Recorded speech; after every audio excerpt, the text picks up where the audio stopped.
Good afternoon, folks. Trent A. Smith here, your realtor for the Tampa Bay, St. Petersburg area with eXp Realty. I wanted to make this quick video for the realtors out there, or maybe somebody looking to buy a home.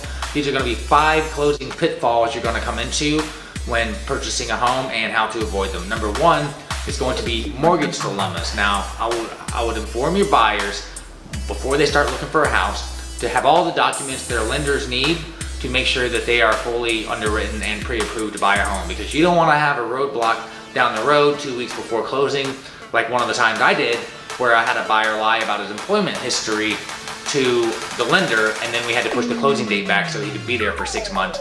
And I would also inform them not to buy new cars, not to run up credit card debt, do all that stuff after. But while you're in the process of closing, let's just be conservative with our spending a little bit. And number 2 is going to be unexpected appraisal amounts. Now, say you offer $300,000 for a house, and then it appraises at $280,000. So now you have that gap. Well, what do? Well, you got to compromise. Now, I would talk to your broker because every situation is specifically kind of different, but you have to compromise a little bit. You go to the seller, say, hey, they appraised at $280,000. Would you come down to that price? They may say yes, they may say no. They may want the buyer to shell out some cash on top of the appraisal value. So maybe they want the buyer to cover the rest in cash, or maybe just kind of meet them halfway.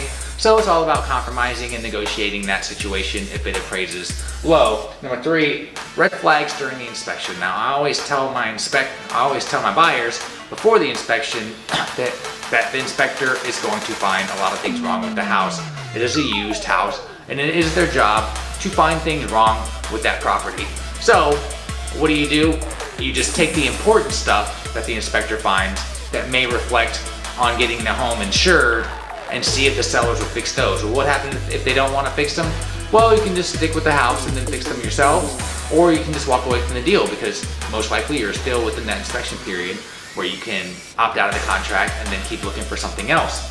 Number 4, incompleted contingencies. So you went to the sellers and you asked them to fix this, that, and this. So those 3 things you look at when you do the final walkthrough. You walk through the house, make sure that number 1, the house is still in the same condition as it was when you first saw it. And number 2 is that the sellers fixed everything that they said they would fix. And once again, if this happened and they didn't fix something they said they would fix, I would consult your broker or your mentor. But you could just maybe have the sellers credit you some of that at closing, so you could do the repairs yourself that they said they would fix. And finally, number 5 is emotional roadblocks. Emotional roadblocks. Now, you are the realtor, you are the lender, you are the title company person. Take the emotions out of the transaction. It is your job to be the rock, to be the professional, the person that knows things, and take the emotions out of it. Don't get mad, don't get angry, don't get butthurt.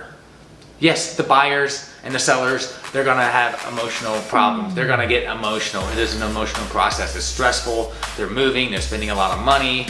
They don't know, they don't wanna be homeless. Myriad of things can happen. So yes, they're gonna be stressed. They might get mad at you, they might get mad at him and her. Just take the emotion out of it. Just understand that this is a stressful process. So those are 5 things that may happen to you during the home buying process and how to avoid some of those things. Now, if you are a realtor and you want to join eXp Realty, I'd love to talk to you about it. I'll leave my number right here. I'd love to have a discussion with you about eXp Realty, or if you have a referral from me in the Tampa Bay, St. Petersburg area, or in Florida. I know realtors all over the place. Please let me know, and have a great day.